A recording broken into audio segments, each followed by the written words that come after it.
bill that was signed almost a year. It'll be 2 years old tomorrow on March the 23rd, 2010. President Obama signed the Affordable Health Care Act. And we're going to talk about its different features and get information from the website from the White House and what they say separates the myth from the facts. So we're going to talk about that.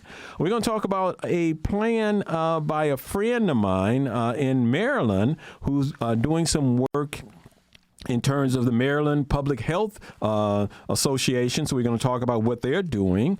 And we're going to talk about a special class at Caltech, California Institute of Technology, that's online that you can take advantage of. And also we're going to talk about a plan for the U.S. Department of Agriculture. It's going to be talking about grants and opportunities. They will be visiting the campus on Thursday, April the 5th. We're going to talk about that program for opportunities for students to talk about jobs and careers within agriculture. So we have a full plate of activities, so we wanted to really talk about that. And also, just seemingly a total side note, a neighbor of mine has moved and they have to re-gutted the house and stuff like that. And a contractor who his name is Robert Costa. I talked to him. I had this mattress that I wanted to get rid of, but I didn't have a way to easily get rid of it. And I said, hey, can I throw this mattress in your big bin? And he said, sure, no problem. So I want to shout out to Robert Costa. If you are out there and you're looking for a contractor with integrity, I suggest you consider Robert Costa. His phone number is 562-307-3013 at rcrconstruction@ymail.com. And if you want to find out someone with integrity who understands how he can help his neighbor, because I can speak from a personal experience. He didn't know me from Adam, and he was able to help me out of a jam, and I appreciate that tremendously. So we want to talk, first of all, we're going to start and educate us on Medicare. And this is coming out of Wikipedia. And it's talking about what is Medicare, so you can be aware of that, because we're going to build on the idea of Medicare and talk about the Affordable Health Care Act and see how that works. And over time, we want to be able to hear what the administration says it does, and we want to see how the various opponents, I should say, of the Affordable Health Care Plan, what do they say it does and doesn't do? And so we'll be able to sort out fact from fiction, and that's going to be on subsequent program. But today we're going to be looking at the administration's position, and then later on we'll be able to listen to the opposition and see what they say about the Affordable Health Care Plan. First of all, Medicare is a national social insurance program administered by the U.S. federal government. It guarantees access to health insurance for Americans 65 or older or younger if you have a disability. As a social insurance program, Medicare spreads the financial risks associated with illness across the society to protect people and protect everyone, and thus has a somewhat different social role than private insurers. And it goes on to say it helps to manage risk and by spreading it over a wider area. It says Medicare offers all enrollees a defined benefit to deliver health, hospital care, and many other outpatient medical services.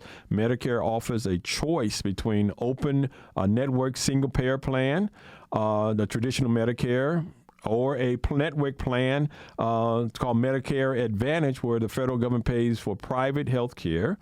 It says the majority of Medicare enrollees have traditional health care.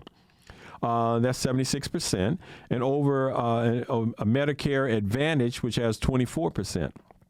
Medicare enrollees generally have Parts A and B, and medical care, Medicare Part D. covers outpatient prescription drugs exclusively through private plans, either standalone prescription drug plans or through Medicare Advantage plans that offers prescription drugs.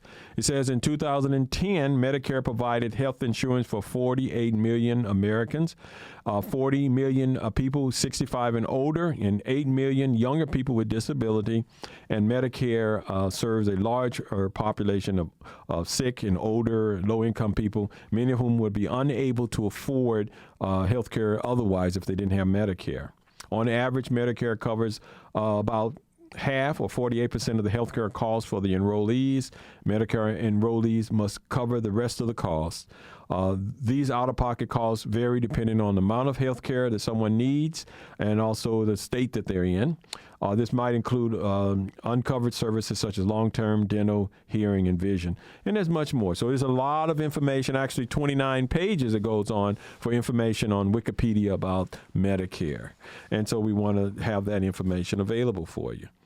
So what we want to do is get into what the administration says about these plans. It says this I have a lot of different information I pulled from the White House site. But what I want to do is first start about a particular case, put a particular one-person scenario on this. And this is coming out, just got it today at 12:28 p.m. Pacific time.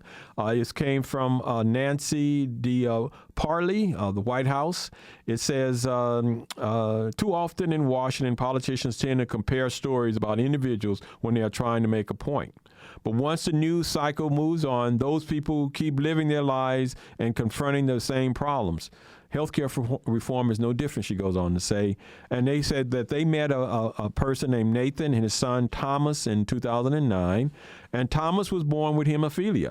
And what hemophilia is that your blood will not clot. It would not clot. If you cut yourself, you will bleed. It doesn't matter if the cut's external or internal.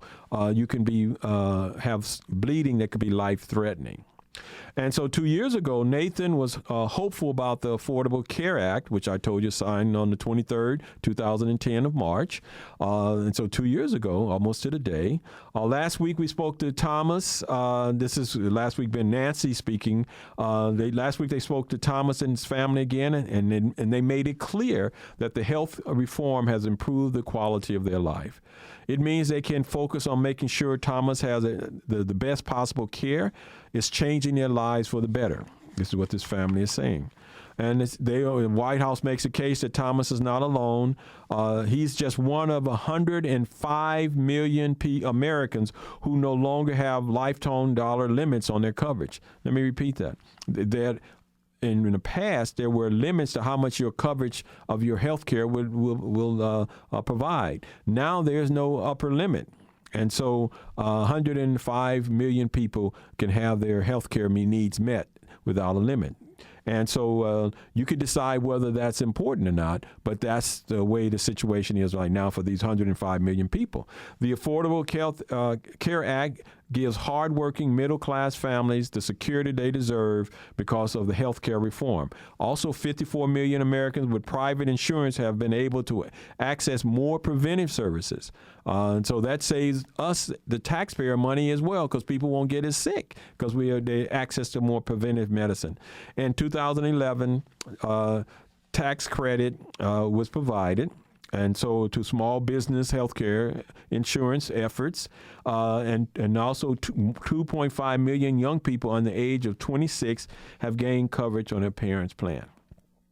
Now, I can speak of that personally because my youngest daughter, is on my health care plan, and I am so happy that she's able to be on that plan up until she turns 26. And so this is something that I think all parents with children under 26 should be shouting about. And I, for one, am shouting that that's a good feature of the Affordable Health Care Plan. And so 2 years after the president signed the Affordable Care Act, life is a little better for millions of Americans around the country. My daughter is one of them.